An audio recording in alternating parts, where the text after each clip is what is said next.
This is the NBC University Theater, presenting the third in a series of 5 radio plays based on great American stories. Tonight, it's Number One by John Dos Passos, starring Barry Sullivan in the leading role.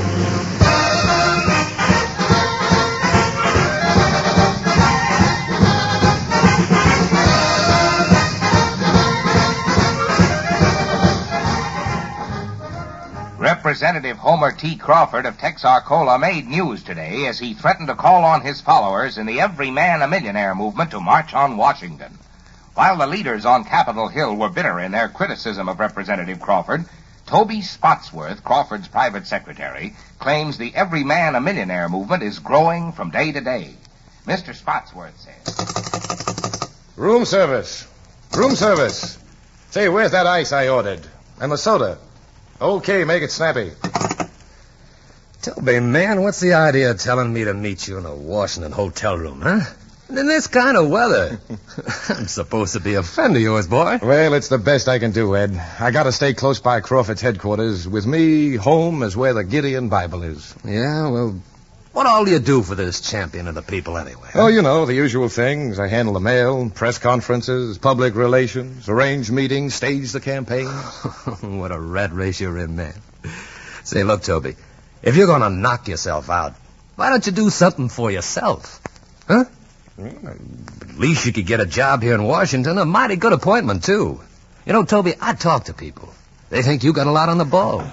Come in. Room service, sir. Oh, good. Put that stuff down over there, eh?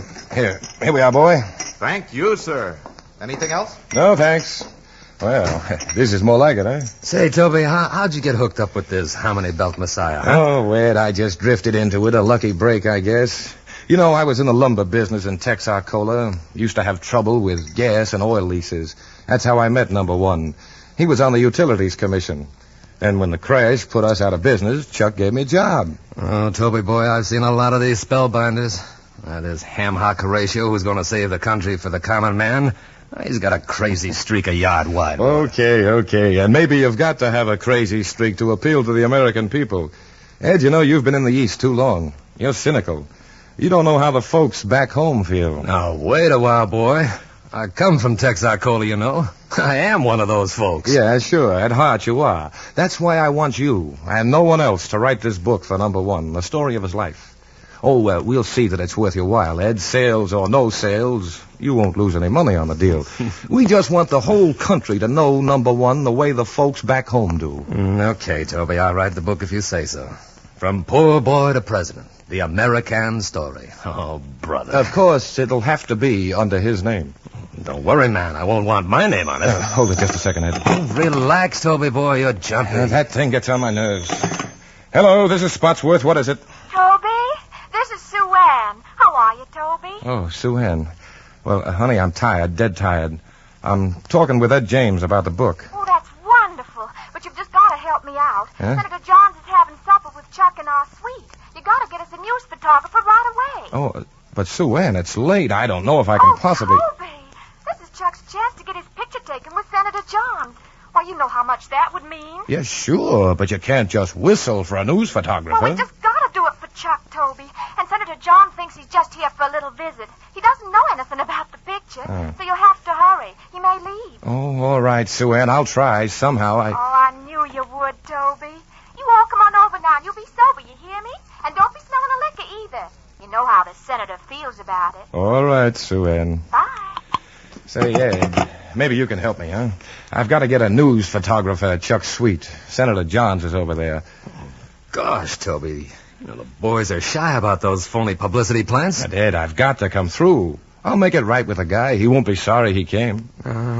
Okay, I'll see if I can get a friend of mine. That's my boy, Ed, thanks. Fix it up and we'll go over to the suite and see Chuck. I'll be with you in just a minute. Okay, I'll make my call.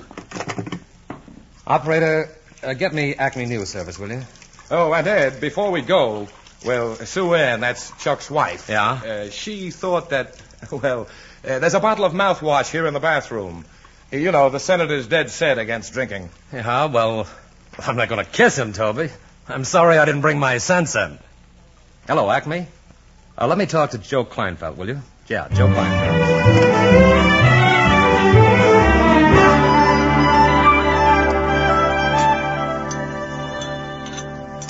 Well, now, the way I see it, Senator, it's like this. Of course, I'm just a little old hillbilly boy, and I ain't had but a smattering of schooling. But I can remember the good book my old mother taught me to read, and it says there that we should spread the good things of the land among all the people of the land. Well, now, I'm not going to go on record against the Bible, but there are more and less radical ways of achieving that end. Well, now, Senator, I just think in terms of the ordinary common man.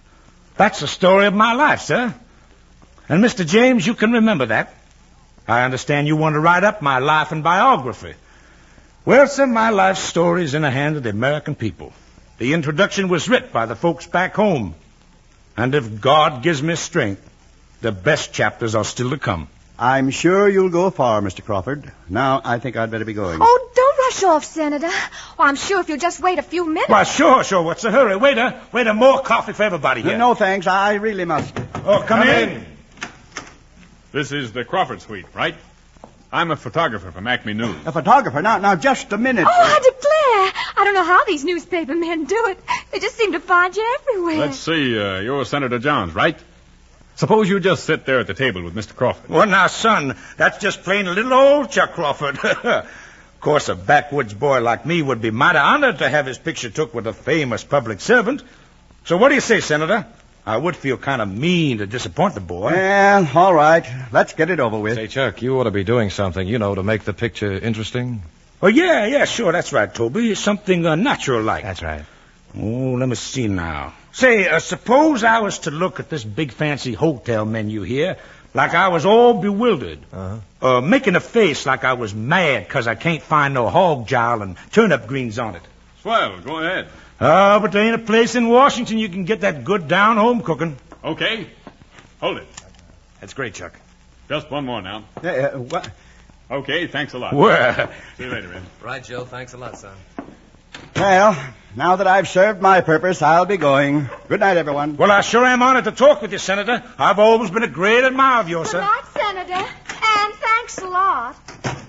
Well, he sure didn't lose no time getting out, did he? Well, maybe we shouldn't have done it, Chuck. He was awful mad. That old stuff sure'll cool off quick enough when he sees his picture in the paper. Do you reckon they'll run the picture? Oh, they'll run it all right. And with all that hog jowl and turnip greens. Well, now, I reckon you think that's all horsing around and demagogue foolery, Mr. James. But there's a lot of poor folks down home don't eat the proper food.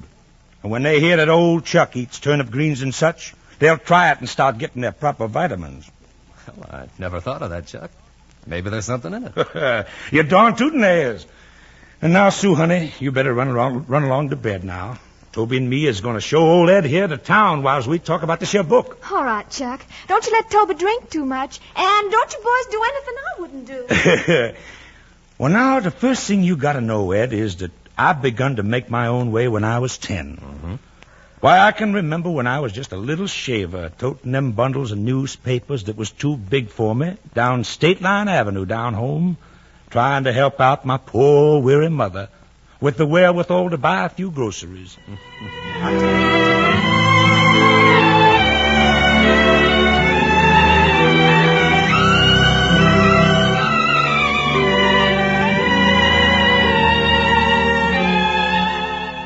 Well, sir, after my pappy died, I left the State University to look after my mother. I figured I wasn't laid out for back-breaking work, so I got me a job on the road demonstrating kitchen utensils from door to door. And that's when I started my card index of every family, so I could walk right into any farmhouse and call everyone by his first name. That's how I met Sue Ann's folks. Say, Toby, looks like this here nightclub is fixing to close up. Well, there's a lot of other places, number one. Let's go over to Helen's. Well, you know best, Toby, as long as she's got friends.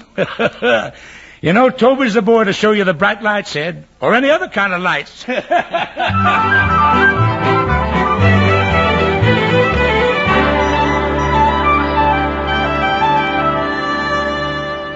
Well, sir, Sue Ann helped me study law in my spare time, and I set up an office. And then I run for county road commissioner, and Sue Ann and me drove around with the kids to see the folks I'd been friendly with. And them folks elected me, Ed, and ain't let me out of public service since. Yes, sir, they had me on the State Utilities Commission and elected me to Congress. Oh, I had lots of favors offered me, Ed. But you can ask anyone, son. My record's as clean as a hound's tooth. And, say, where's Toby gone off to? Gosh, I don't know, number one. I've just been listening here. Hey, honey. Honey, where's that fellow we come in here with? I guess he got drunk and went to sleep, Mr. Crawford. That's Toby for you. But I ain't sleepy yet, baby.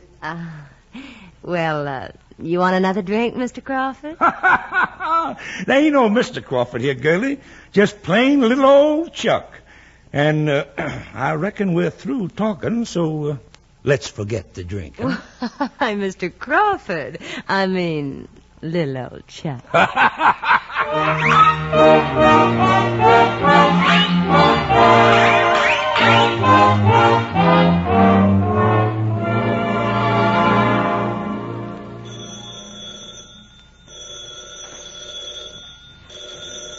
Oh, no, don't do that.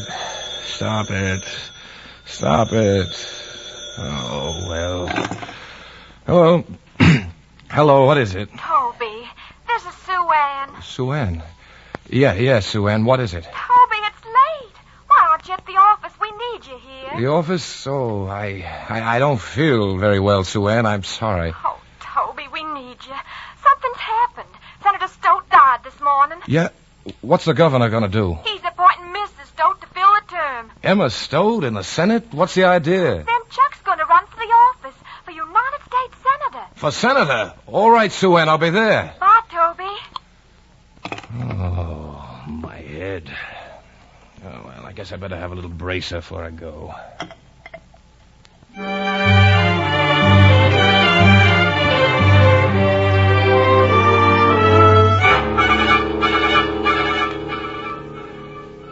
In Texarkana, the political temperature is hotter than the weather, as rival candidates Chuck Crawford and Clyde Galbraith battle for their party senatorial nomination, which in Texarkana assures certain election.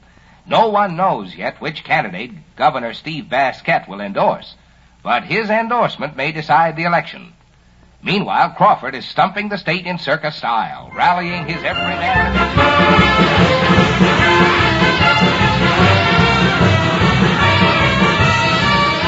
All right, everyone. Here's today's schedule. 8 o'clock, Pleasant Valley. 10 o'clock, Carnival at Arrowhead Springs. Noon, barbecue at Poplar Fork. 3:30, Livestock Exchange at Harmony. 5 o'clock, speech in front of the packing plant at Everhart. And tonight, Horton City. Where's Jackie Hastings? Here, Toby. Jackie, you drive number 1 on the white Lincoln. Right. Trummett, you take the Cadillac with Sue Ann and the kids. Saunders, you go ahead with the sound truck. Right. And wherever we stop, everybody check with me in case we change the timetable. And there's one other thing, Jackie. Yeah, what's that, number 1? I'm telling you to keep these gorillas of yours in line. Like yesterday, Saunders hitting that fellow with a set of brass knuckles. But, boss, I thought that... Stop trying to think. I'm doing your thinking for you. Now, you just do what you're told and keep out of trouble. Or you'll be building roads, son, not riding on them. Check, number 1. All right, you guys. Well, come on, Sue Ann, honey. And look, wherever we have a speech, you be sure and get those kids of ours on the platform, all 3 of them. Oh, Chuck. Norman Stark is outside to see you. Norman Stark? I can't see him now. We got to get moving. Put him in the car with you, Toby. Right. You can talk to Norm on the way.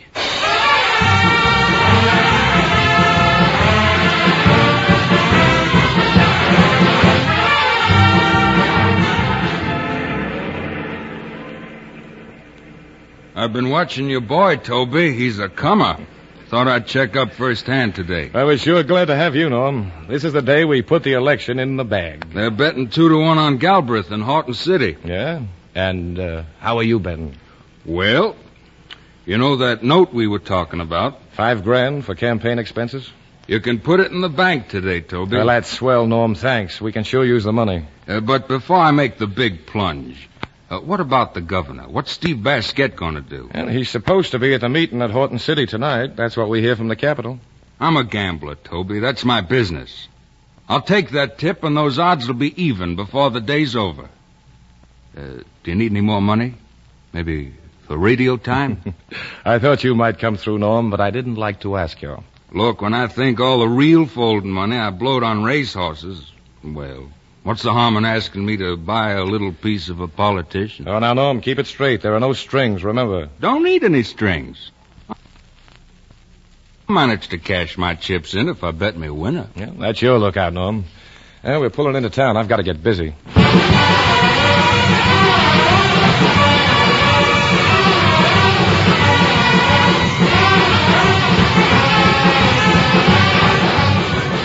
Okay, Toby. Did you check them index cards? Yeah. The big, heavy-set fellow is Frank Goudet, dairy farmer, strong party man. Local committee man is Waldensberger, a barber. Waldensberger. He would have a name like that. Yeah. A fellow named Fredericks, seersucker suit and big cigar, see him? Local leader of Every Man a Millionaire. Okay. Look, check on Sue Ann and the kids. Make sure the crowd can see him. Boy, what a jerk-water town this is. These rubes can't even build a decent platform.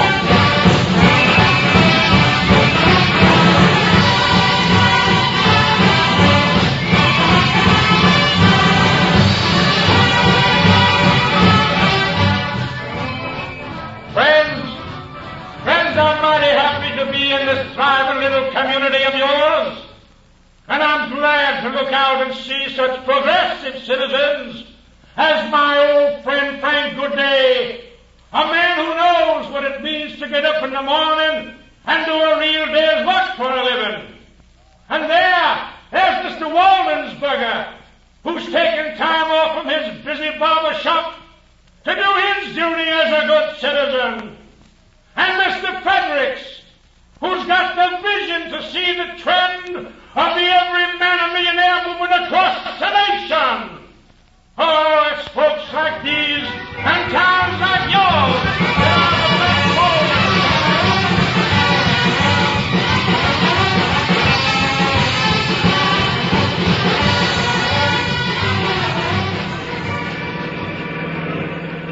backbone. Let me have them index cards for the next town, Toby. And look, you check with Jackie Hastings. I don't want no heckling here. Okay, Chuck. You just tell him to have his boys circulate. Give him some money for some local punks if he needs them.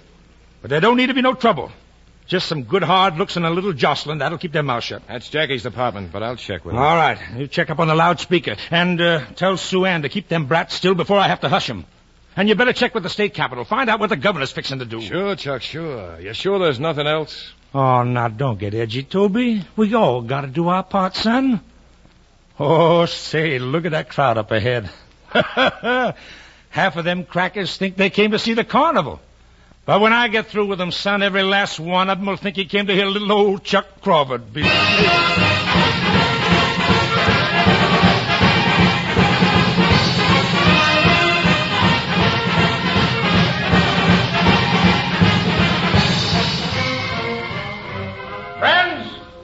Friends, I didn't come here today to ask you to elect me to the United States Senate. To tell you the truth, I ain't got the high-tone education for the job, nor the banker money to put up appearances. But I want to ask you to do a favor for your old friend Fatty Galbraith. Now you take a man that fat and put his snout in the public court, and he's up to ruin his health. Chuck, here's a telegram from the governor. Why, Fatty Galbraith ain't got the chance of a satellite cat in the region where him and his money-changing friends is going to go.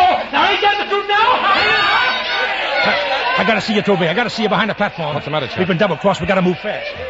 Oh, friends, you've heard a lot of lies. But all I'm trying to do, with the help of you decent, God-fearing people, is to save the home and the little white church where we gather together on the Lord's Day to worship the Lord of all harvest and blessings in whatever way.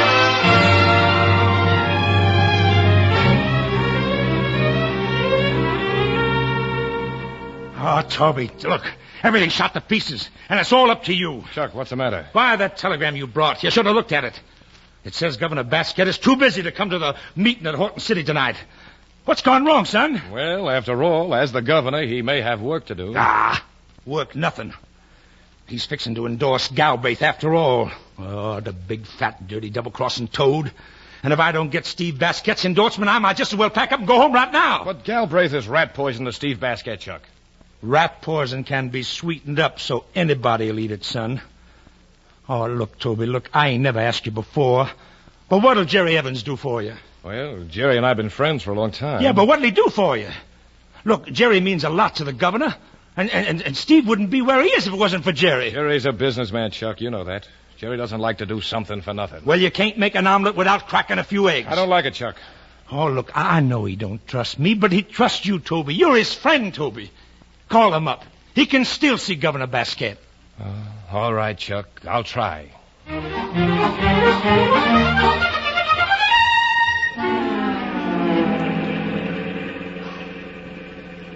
Well, Jerry, for a while I thought you were going to stand me up. We just wanted you to take a look at the meeting. You ought to see that man sewing up the votes. Now, I don't want to talk you into anything, Jerry. Just take a look for yourself, and then tell Steve Basket what you think. All right, I'll look. But does this jaybird of yours have to go around putting these fool notions in people's heads? Oh, he's all right, Jerry. A man's got to cut up a little to get to the voters. There's some things in this man's country you can buck, and some you got to ride out. We'll be there in a couple of minutes. Will they let us through to get to the ballpark, Toby? Norm, I just thought. Stop here a minute. Stop the car. Oh, sure, Toby. Well, what's the matter? Hey, what's wrong with you? I don't feel so good. Look, maybe we can just stay here, huh? We can hear the speech on the car radio, not get messed up in that crowd. Say, what is this, Toby? I thought you all loved the common people. Jerry, have a heart. It's just that, well, I don't think I can stand another crowd. I'm sorry, kid. You're really sick. I tell you what, we'll drive past the meeting after a bit, Jerry, and you can see the size of the crowd. I'll turn on the radio for the speech. I'm all right, Jerry. Just upset for a minute, a little worried, a little tired. I'm trying to destroy what our forefathers built up. And I say to you, friends, yes, and I say to those enemies, it's a lie. Oh, here, wait, let me take this coat off. Let me get this necktie loose. I declare I can't stand these store clothes, and those lies make me hot under the collar. Everything we have here in this country is founded on the home.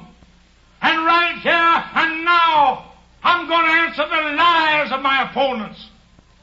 If any one of them folks ever seen or heard me do or say some you can feel it yourself, Jerry. You know he's going to be elected. Well, I wish they'd speak No one up. ever said I couldn't recognize a fact. Folks, what do you think I came over for today? That's fine, but what about the governor? Couldn't he really be committed to Galbraith? Steve? No, he's just sitting on the fence, waiting to see which way to jump. Well, what do you say, Jerry? Are we going to see him? All right, turn that thing off. Let's drive back to the airport. We'll fly over and see Steve.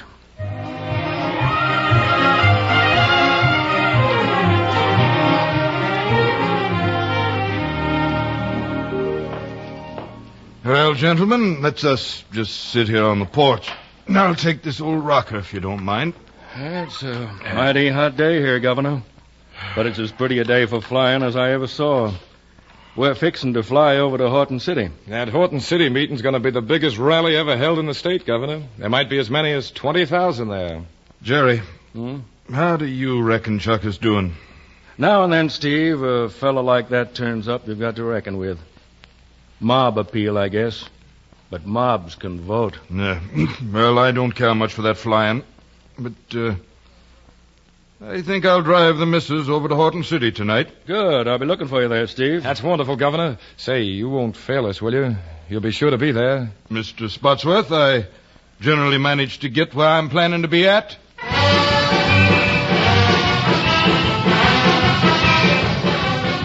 Say, Jerry, let's just stand here in the doorway, huh? It's too hot in the hall the way I feel. What's the matter? Aren't you sure yet it's all sewed up tight? Oh, it's sewed up all right, Jerry. Jerry, you're watching a man become a senator tonight. You're seeing him take a step toward the White House. Yeah? Shall I call you Postmaster General Spotsworth? Or are you going to hold out for Secretary of State?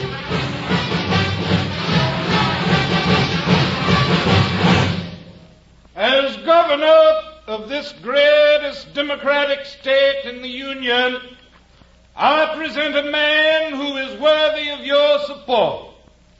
A man who is beloved by the people of Texarkana. A man who is to become your next United States Senator, the Honorable Homer T. Crawford.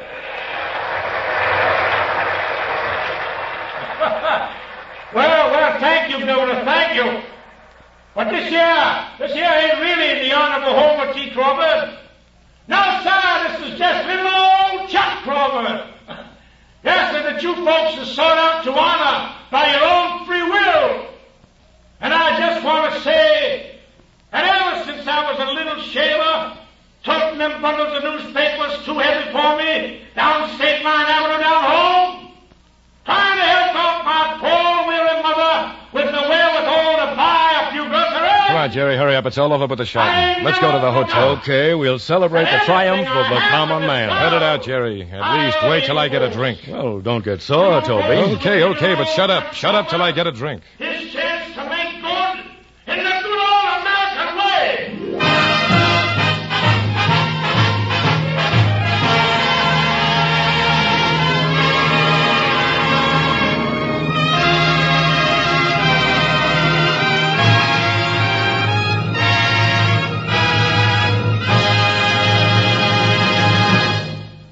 You are listening to the NBC University Theater, starring Barry Sullivan in a one-hour dramatization of the John Dos Passos story, Number One. Now we will hear from Dr. Harvey Webster, visiting professor at the University of Louisville, author of the recent study of Thomas Hardy on A Darkling Plain, numerous publications on contemporary fiction and poetry, and now in charge of the radio-assisted correspondence course on contemporary literature, of which tonight's dramatization is a part. Speaking from Louisville, Dr. Harvey Webster.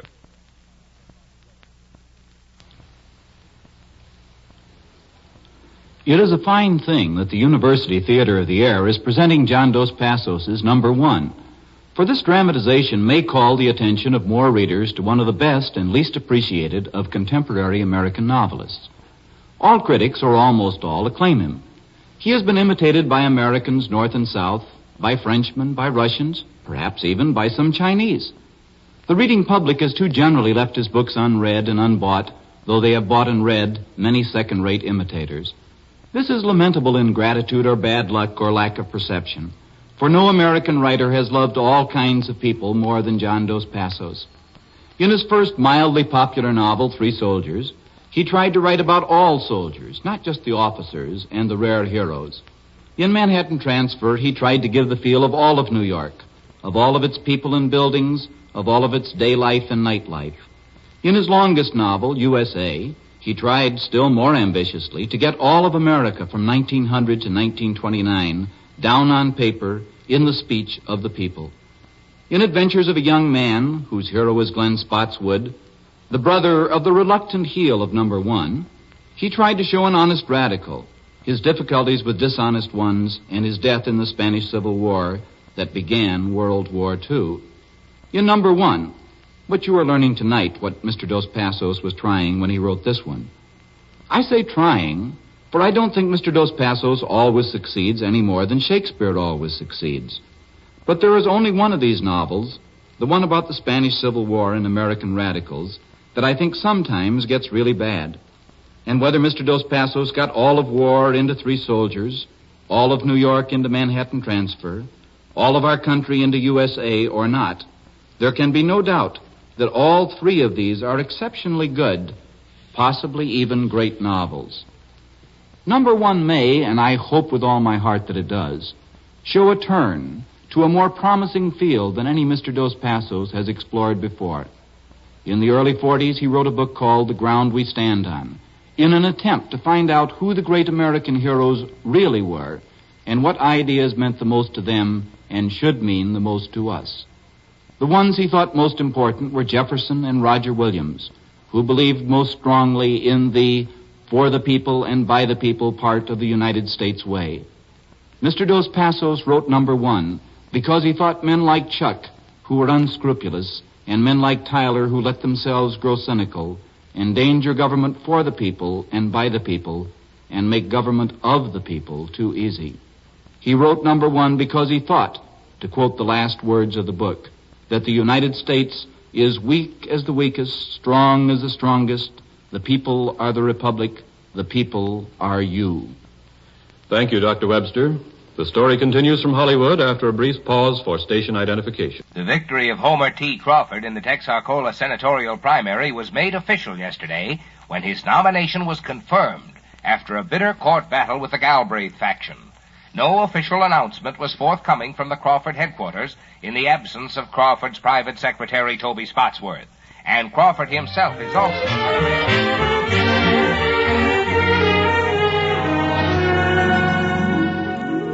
Here, Toby. Here, drink some more coffee. Go ahead, try. Careful, Toby, you're spilling it. Here, let me hold it. I'm sorry. Thanks, Sue Ann. All right. Toby, where's Chuck? Chuck? I don't know. Oh, someone said something about celebrating at the Coronado Club. You know, Norm Stouck's Roadhouse. Oh, but he hasn't been home. Oh? Well, Norm has an apartment there upstairs over the nightclub. He might have stayed there. Toby, I want you to go out there. Get a hold of Chuck. I've got to see him. Yeah, sure. But what's wrong, Sue Ann? Anything with the election? No, it's certified all right, but it cost a lot more money than we reckoned. We got to make a big loan somewhere fast. Well, Chuck's probably working on some kind of a deal. There's some deals you can't afford to make, Toby. Oh, I get worried sometimes. Awful worried. So many things can go wrong. All right, I'll find him, Sue Ann. And please, don't you worry. I wish that I could... Well, things will come out all right. They'll be all right.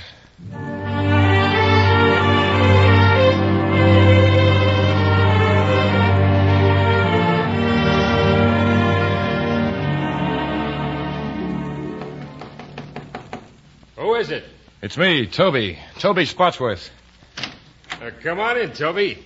Hey, look who's here. The forgotten man. Hi, Toby. We've been looking all over for you. Hiya, Norm. Where's number one? Just down the hall. Go get him, Jackie. Okay, but I don't think he's going to like being disturbed.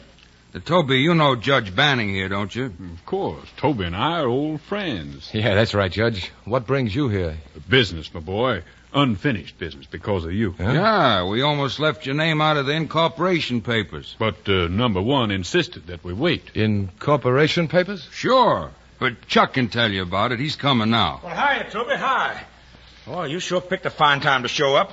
How come you didn't check back at the hotel? I just did, Chuck. I just came from seeing Sue Ann. Sue Ann? Well, how's she feeling, Toby? She all right? Yeah, but she's worried some about a loan. Well, I'm taking care of that right now, son.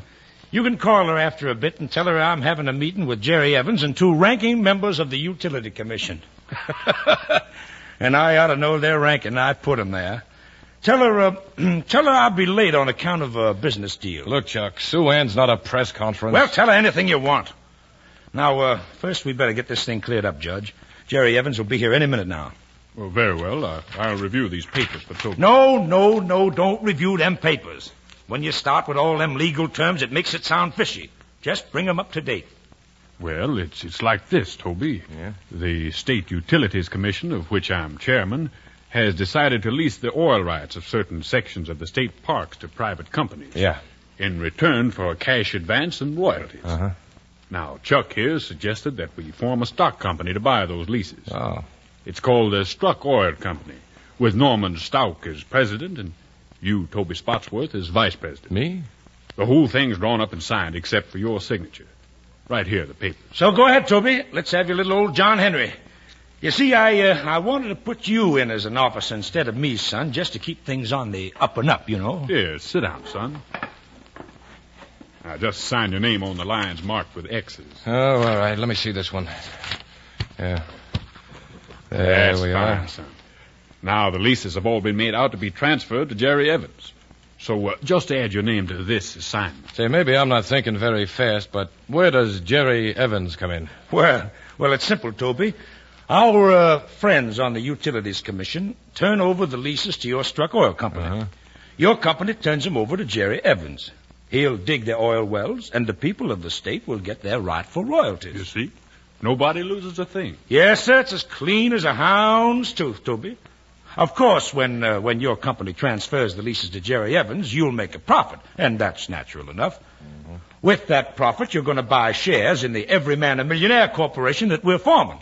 However, I won't have a thing to do with the corporation. That's all up to you boys.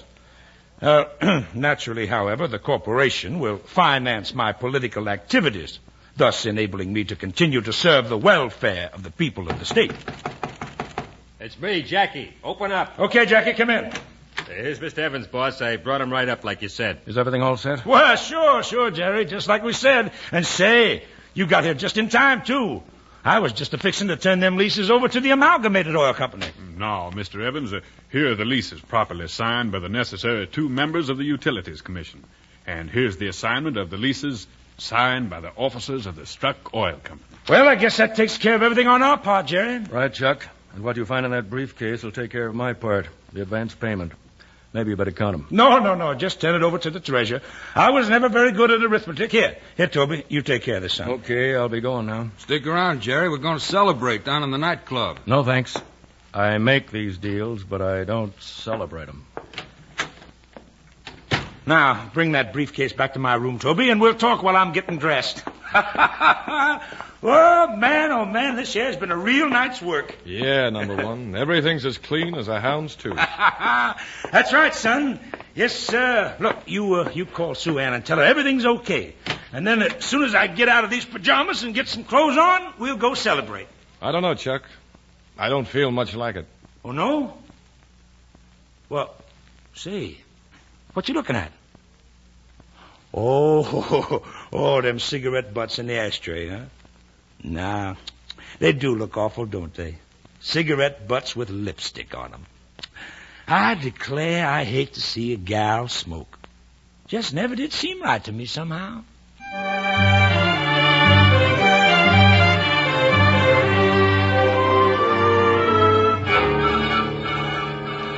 According to gossip, the Honorable Homer T. Crawford is nursing a black eye and wounded pride today as a result of a midnight scuffle at the Swank Coronado Club. The senator is unavailable for comment, and his secretary, Toby Spotsworth, laughs the whole matter off as a fabrication of Crawford's political...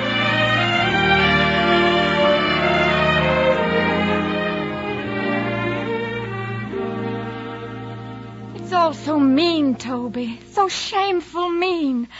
Sometimes I don't hardly see how I can go through with it. Look, Sue Ann, I'm tired. I'm tired of seeing people covering up, threatening people, begging favors, cleaning up messes. I'm just about through with all of this. Chuck needs you, Toby. You've always been a team. We all need. But I tell you, I just can't take any more. You think you're the only one? You think no one else ever feels that way? You think I like this?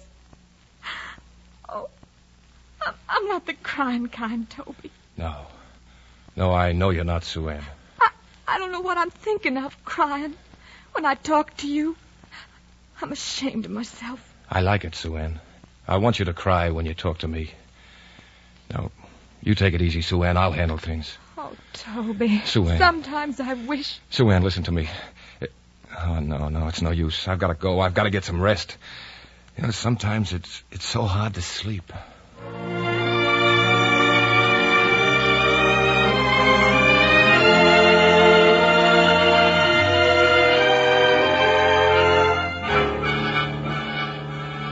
The most bitter battle here at the National Convention is between the rival Crawford and Galbraith factions of Texarkana.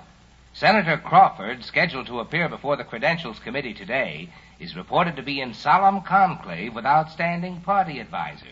His secretary, Toby Spotsworth... Hey, Chuck, I've got to see you. Come on in, Toby. Come ahead, son. Hi, boy. I'm just taking a bath. Sit down. Okay. Ed James and I have just come from seeing Bruce Slater, you know, the president's fair-haired boy. We figure he's about half sold, Chuck. If he says the word down in the Credentials Committee, we're in. If he says thumbs down... nuts to that. He better not mess with me, son. You just wait till he hears my speech to the committee. Hey, look at that, Toby. Look at that, will you, son? 3 months off the booze and my pot belly's gone. Oh, boy. Shove over that bath mat, Toby, and hand me a towel, will you, son? Say, Chuck, that speech will tell the story one way or the other. Yeah, it's a mighty good speech you wrote me, Toby. Real scholarly. But it don't sound much like number one. Why, there ain't a hillbilly word in it. Oh, now, look, Chuck, this is no camp meeting. They're expecting you to put on a circus act. So why not fool them, eh? Huh? By golly, boy, you're right. Those highfalutin liberals think that I'm just white trash, born under the dark of the moon. Well, sir, if it's book learning they want, I'll throw it at them.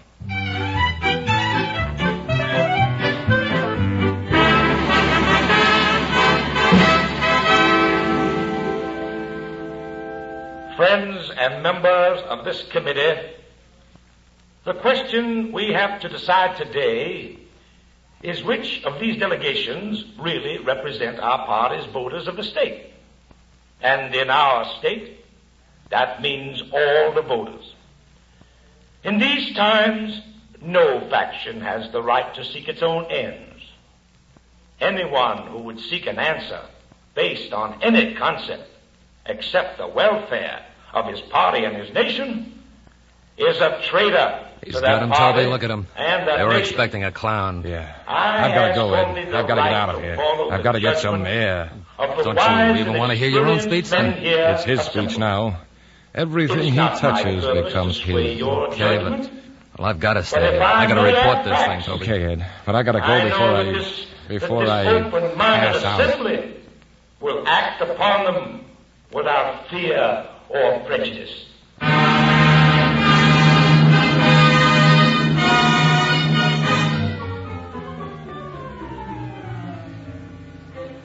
Toby, what are you doing here at the office? Is the meeting over? The meeting? What meeting? The Credentials Committee meeting. Oh, that. No. I left the meeting. I've been walking around. I've been thinking.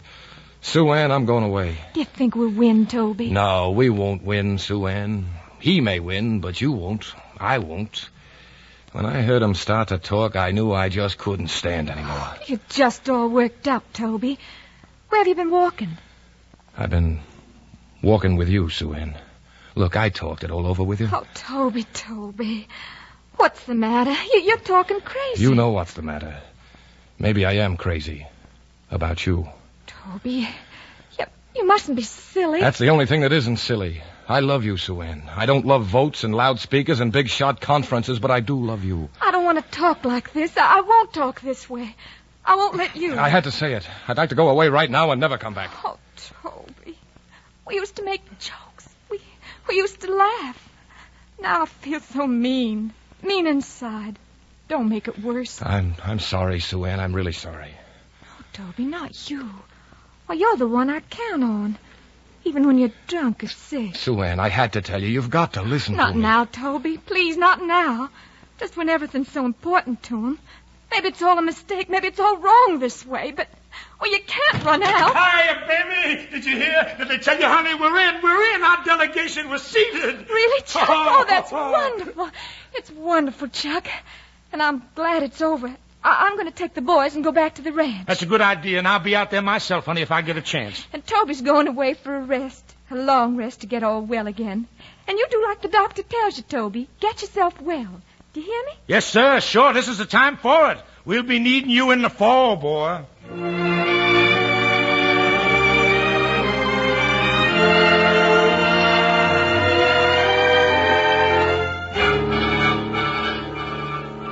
There were new developments today in Washington in connection with the Texarkana State Park oil scandals. Homer T. Crawford, elected Texarkana senator 6 months ago, claims the whole thing is a political frame-up. Meanwhile, Assistant District Attorney Mackenzie Turner announced that Crawford's private secretary, Toby Spotsworth, is flying to Washington to appear before the federal grand jury. Hey, Toby! Toby, over here, son! Hiya, Chuck. I'm coming. Oh, you look awful. Toby, are you all right? Yeah, sure. You're sober, ain't you? Yeah, too sober. I haven't had a drink for 6 months. Well, hurry up then. We got to get out of here. We got a car waiting over here. Just a minute, Mr. Spotsworth. We'd like to get a picture. I'm from Acme News. No, wait a minute. Oh, it's okay. I got it. Thanks. Get that guy, Jackie. Saunders, go get him. Give it to him good. Smash that camera. Here, give me that. Come on, Toby. Hurry up in the car. Hurry up. Come on. Okay, get rolling. Step on it. Senate office building, quick. Oh, those nosy photographers out of my own business. I ain't fixing to have my picture taken with no jailbird. Oh, we're in trouble, Toby. A real fight. You boys sure got me in a jam this time. We got you. Look, you're doing all right. It's Norm Stalk and me who've had it rough so far. Well, I ain't let nobody go to jail yet. But they got you on the griddle, boy. And you're going to sizzle a little, even if I do get you off.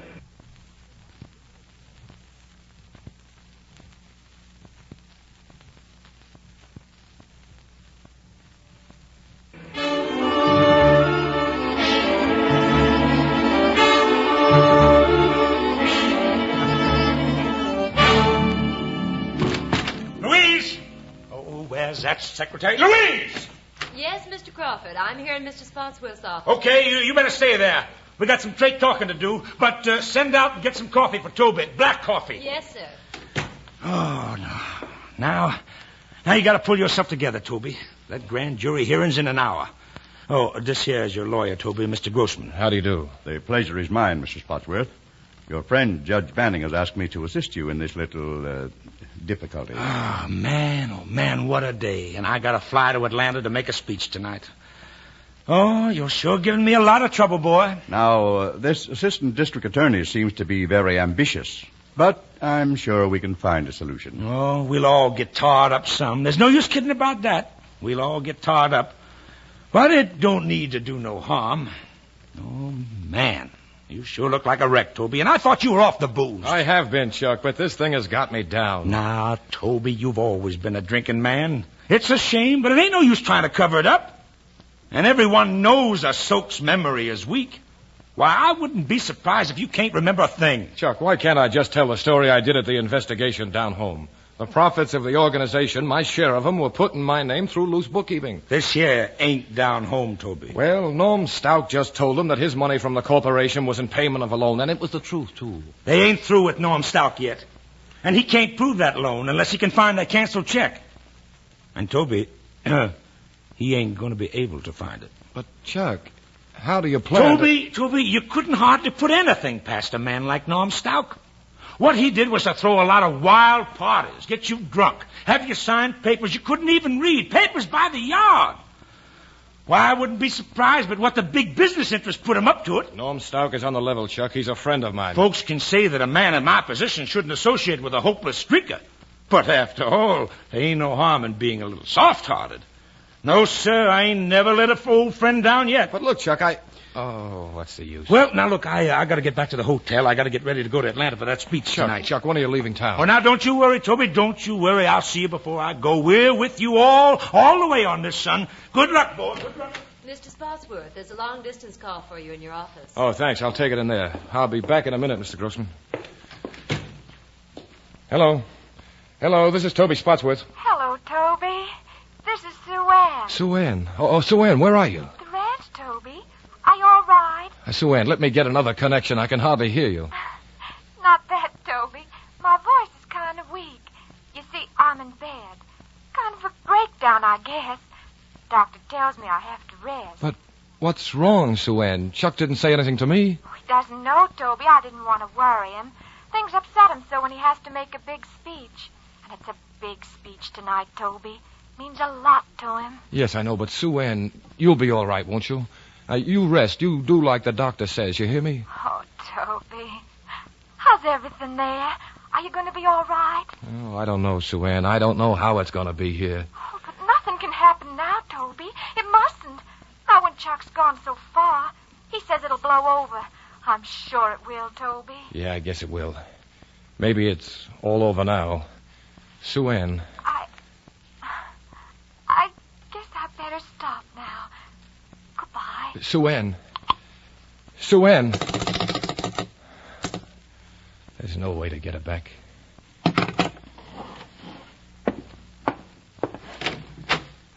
Well, Mr. Grossman, I guess it's time to go. Yes, I think we'd better proceed to the hearing. Now, I cannot be with you before the grand jury, but you may demand my advice on legal matters. Uh-huh. And if any question is, too complex for you to answer, you may refuse on your constitutional rights. I see. You're not required to answer anything that may incriminate or degrade you.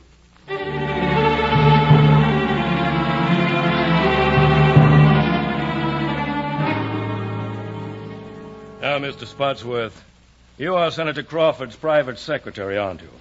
And so you are thoroughly aware of all his affairs. Well, no, sir. I wouldn't say that. Are you a member of the board of directors of the Every Man a Millionaire Corporation? No, sir. Have you ever been in the past? Well, I may have been a sort of dummy director at first. You see, it was all sort of informal.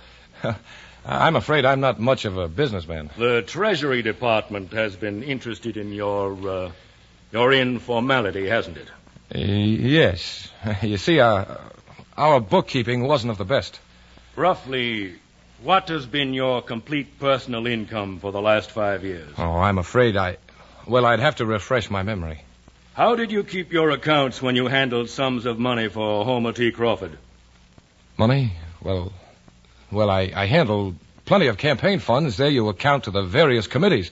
On January 31st, 1935, did you, as treasurer of the Everyman a Millionaire Corporation, cash a check for $18,506 drawn on the funds of the corporation? Well, I'd have to refresh my memory. When you took that sum from the bank, what did you do with it?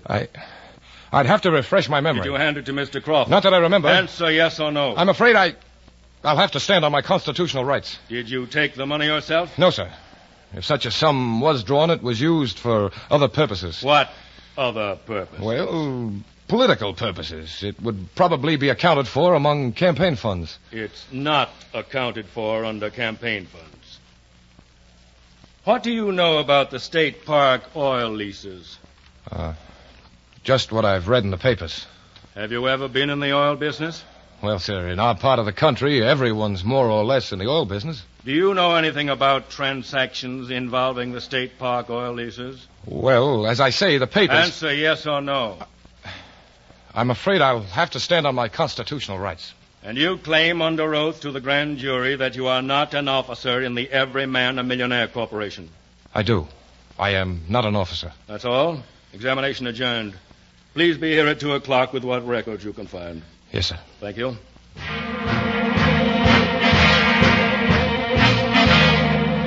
I've got to make a phone call, Mr. Grossman. Chuck said he wouldn't leave for Atlanta until I called him. All right. If Senator Crawford's room still doesn't answer, I'll call his office. Thanks.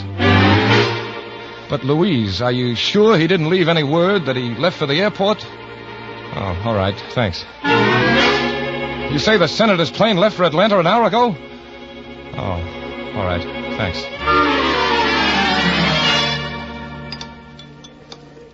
Mr. Spotsworth, don't you think we should get your records first and then have lunch? No, you go right ahead, Mr. Grossman. Did you come to any decision as to how things went this morning? Oh, yes, I've come to a great decision. Oh, waiter, bring us 4 martinis. We're in a hurry. But, Mr. Spotsworth, I'm not a drinking man. Okay, no offense. I'll drink yours, too. But if you'll pardon me, don't you think we ought to try to keep our heads clear for this afternoon? Look, I don't know much about law, but I do know how to get stinking drunk. And right now, I'm going to do something I'm good at.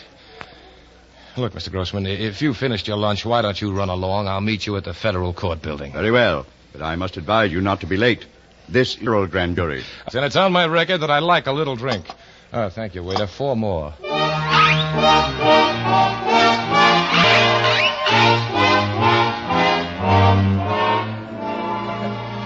Well, here I am, Mr. Grossman, right on the dot. Did they want me in the grand jury room now? Mr. Spotsworth, you won't have to appear. They voted a true bill. Oh, I won't have to appear? I'm afraid I have bad news for you. The grand jury has indicted you for perjury.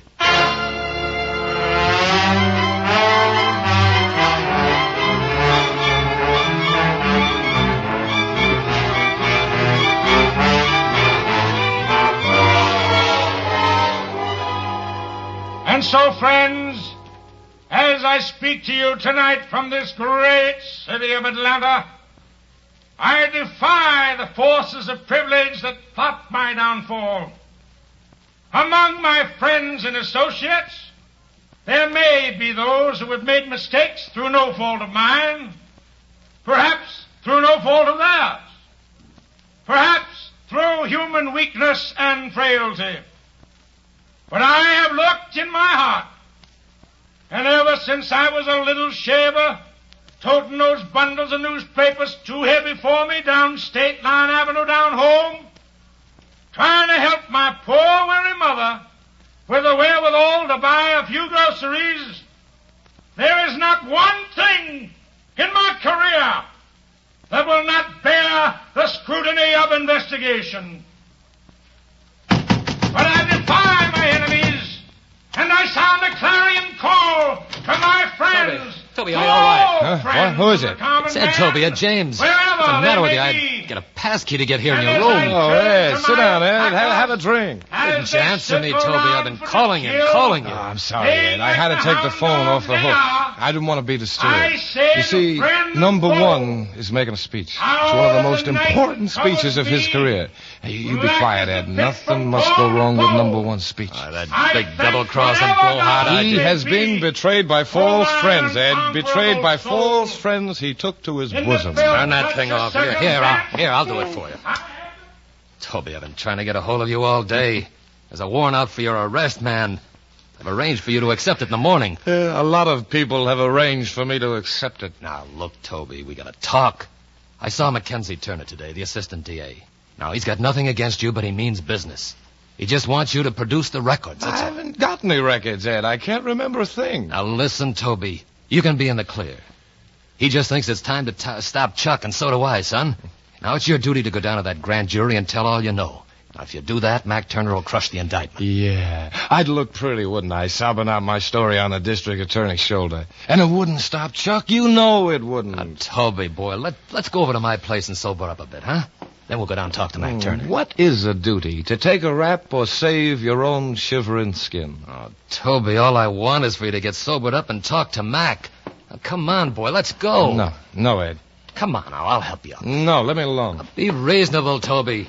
You'll go to jail, son. You'll go to prison. Now, come on. Now, get your hands off me. You're coming, Toby, if I have to break your arm. No, you don't. Toby. All right.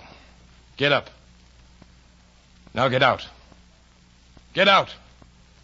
Get out!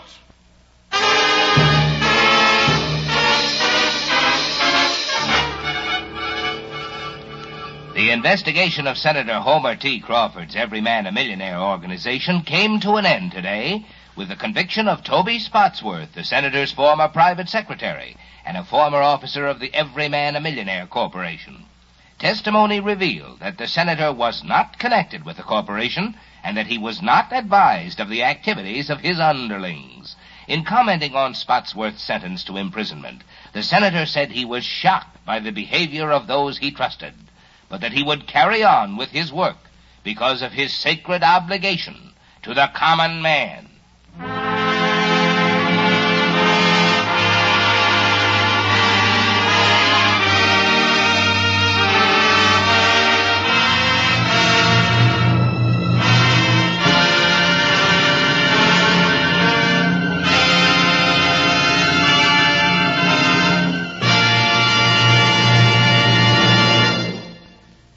The curtain falls on the third of 5 programs in which the NBC University Theater will bring you radio plays based on great American stories.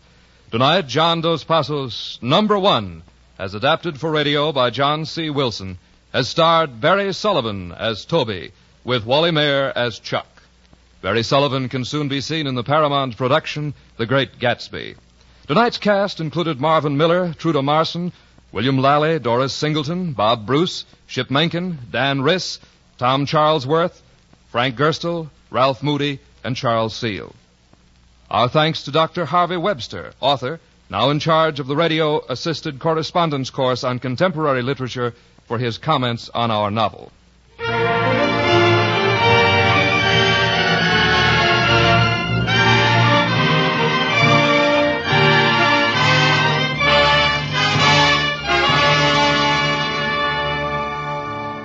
The orchestra was conducted by Henry Russell, who composed the original music for our play. The production was directed by Andrew C. Love. We invite you to listen next week to the NBC University Theater when we present a play based on the story Noon Wine by Catherine Ann Porter, starring Beulah Bondi. Productions of the NBC University Theater are currently being used in conjunction with a course in American fiction under a college by radio plan at the University of Louisville.